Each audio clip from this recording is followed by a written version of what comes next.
Palakkad brewery അനുമതി വിവിധ വകുപ്പുകളുമായി ആലോചിക്കാതെ എന്ന് പ്രതിപക്ഷ നേതാവ് വി.ഡി. സതീശൻ ക്യാബിനറ്റ് നോട്ട് പുറത്തുവിട്ടു. മദ്യനിർമ്മാണത്തിന് അസംസ്കൃത വസ്തുവായി ബ്രോക്കൺ റൈസ് മാത്രമേ ഉപയോഗിക്കാൻ പാടുള്ളൂ എന്ന നിർദ്ദേശം മാത്രമാണ് മന്ത്രിസഭാ യോഗം അംഗീകരിച്ചത്.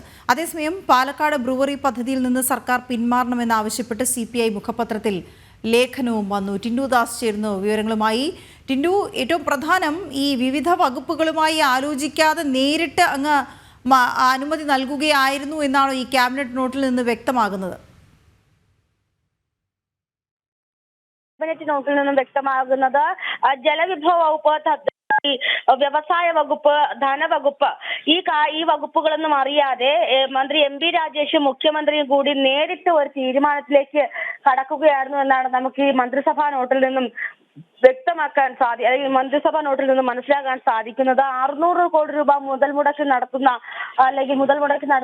നിർമ്മിക്കുന്ന മദ്യനിർമ്മാണശാല 4 ഘട്ടങ്ങളായിട്ടാണ് നിർമ്മാണം പുരോഗമിക്കുന്നത്. ഈ ഘട്ടത്തിൽ തന്നെ 2023-24 സാമ്പത്തിക വർഷത്തിൽ പറയുന്ന അല്ലെങ്കിൽ ആ വർഷത്തിൽ കൊണ്ടുവന്ന മദ്യനയവുമായി ബന്ധപ്പെട്ട് മറ്റ് ഡിസ്റ്റിലറികളും സ്ഥാപിക്കാനുള്ള ഒരു നീക്കവും നമുക്ക് ഈ മന്ത്രിസഭാ നോട്ടിൽ നിന്നും വ്യക്തമാകുന്നുണ്ട്. അതോടൊപ്പം തന്നെ ഈ ഏത് ഘട്ടത്തിലാണ് ഇത്തരത്തിലൊരു തീരുമാനം കൊണ്ടുവരുന്ന സമയത്ത് മറ്റു മന്ത്രിമാർ മൗനം പാലിച്ചതെന്ന് നമുക്ക് ഇനിയാണ് ആ വിവരങ്ങൾ പുറത്തു വരേണ്ടത്. അപ്പോൾ നിലവിൽ എന്തായാലും ഈ മന്ത്രിസഭാ യോഗത്തിൽ വന്നിട്ടുള്ളത് അസംസ്കൃത വസ്തു, അതായത് ഈ ജൈവ അസംസ്കൃത ഈ പഴങ്ങളിൽ നിന്നൊക്കെ മറ്റും മദ്യം നിർമ്മിക്കാനുള്ള തീരുമാനമായിട്ടാണ് ആദ്യം ഇത് മന്ത്രിസഭയിൽ വരുന്നത്.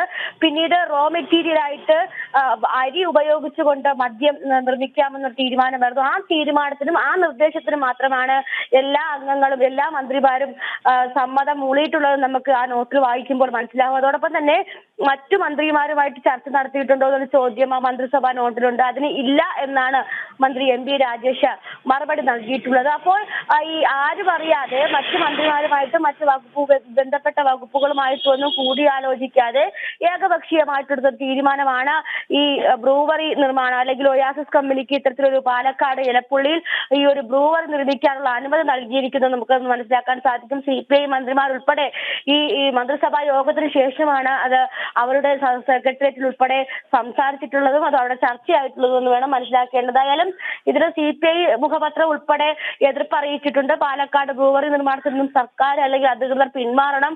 അത് ഈ മദ്യനയവുമായി അനുബന്ധിച്ചല്ല, പക്ഷേ ഈ പ്രകൃതി സംരക്ഷണവുമായി ബന്ധപ്പെട്ട് ഈ തീരുമാനത്തിൽ നിന്നും സർക്കാർ പിന്മാറണമെന്ന് സത്യൻ മൊകേരി ഉൾപ്പെടെയുള്ള നേതാക്കൾ ഈ ജനയുഗം പത്രത്തിലൊക്കെ എഴുതിയിട്ടുണ്ട്. അപ്പോൾ ഈ വിമർശനങ്ങളുണ്ട്, അതോടൊപ്പം തന്നെ എതിർപ്പുകൾ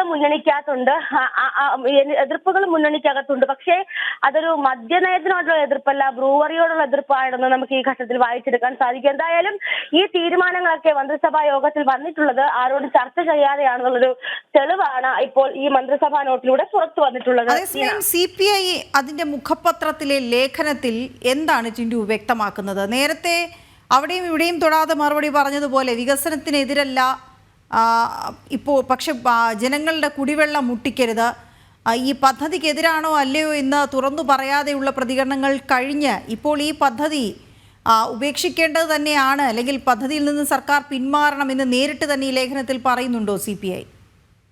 തീർച്ചയായിട്ടും വീണ, 3ാമത്തെ പാരഗ്രാഫിലാണ് ഇതുമായി ബന്ധപ്പെട്ട ഒരു എഴുത്ത് തുടങ്ങുന്നത്. പാലക്കാട് ബ്രൂവറി നിർമ്മാണവുമായി ബന്ധപ്പെട്ട് അത് ആ മേഖലയിലെ കർഷക സമൂഹത്തെ എങ്ങനെ ഗുരുതരമായി ബാധിക്കുമെന്നുള്ള ഒരു കാര്യമാണ് ആദ്യം വിശകലനം ചെയ്തത്. പിന്നീട് മലമ്പുഴ ഡാം എന്ന് പറയുന്നത് ആ പ്രദേശത്തെ തന്നെ ആ പ്രദേശത്തെ തന്നെ കാർഷിക അഭിവൃദ്ധിയെ സ്വാധീനിക്കുന്ന ഒരു ഡാമാണ്. അതുകൊണ്ട് തന്നെ ഈ ഡാമിൽ നിന്നും വെള്ളം എടുക്കുന്നത് പരിസ്ഥിതിയിലെ ലോലതയ്ക്കും അതോടൊപ്പം തന്നെ പരിസ്ഥിതിയെ ഗുരുതരമായി ബാധിക്കുകയും ചെയ്യും. പിന്നീട് പറയുന്ന കാര്യം എന്ന് പറയുന്നത് അതോടൊപ്പം തന്നെ ഈ 2008 തണ്ണീർത്തട നിയമപ്രകാരം അത് അവിടെ അത്തരത്തിലുള്ള പദ്ധതികളൊന്നും വരാൻ പാടില്ല. അപ്പോൾ അവിടെ നടക്കുന്ന നിയമലംഘനമാണ്. പറയാതെ പറയുന്നത് ബ്രൂവറി നിർമ്മാണത്തിൽ നിന്ന് പാലക്കാട് എലപ്പുള്ളിയിലെ ബ്രൂവറി നിർമ്മാണത്തിൽ നിന്നും സർക്കാർ പിന്മാറണമെന്ന് തന്നെയാണ് പറയുന്നത്. പക്ഷേ പരസ്യ പ്രതികരണത്തിന് മുതിരാത്തപ്പോഴും ഇത്തരത്തിൽ ജനയുഗം പോലുള്ള പത്രത്തിലൂടെ അവരുടെ പ്രതികരണങ്ങൾ വരുന്നത് സ്ഥിരമാണ്. അപ്പോൾ CPIക്ക് ഈ വിഷയത്തിൽ കാര്യമായിട്ടുള്ള എതിർപ്പുണ്ട് എന്ന് തന്നെ നമുക്ക് മനസ്സിലാക്കാൻ സാധിക്കും. വീണ, ഓക്കെ, ശരി ടിൻഡു. ഏതായാലും CPI അതിൻ്റെ മുഖപത്രത്തിലെ ലേഖനത്തിൽ വ്യക്തമാക്കുന്നുണ്ട് ബ്രൂവറി പദ്ധതിയിൽ നിന്ന് സർക്കാർ പിന്മാറണം എന്ന കാര്യം.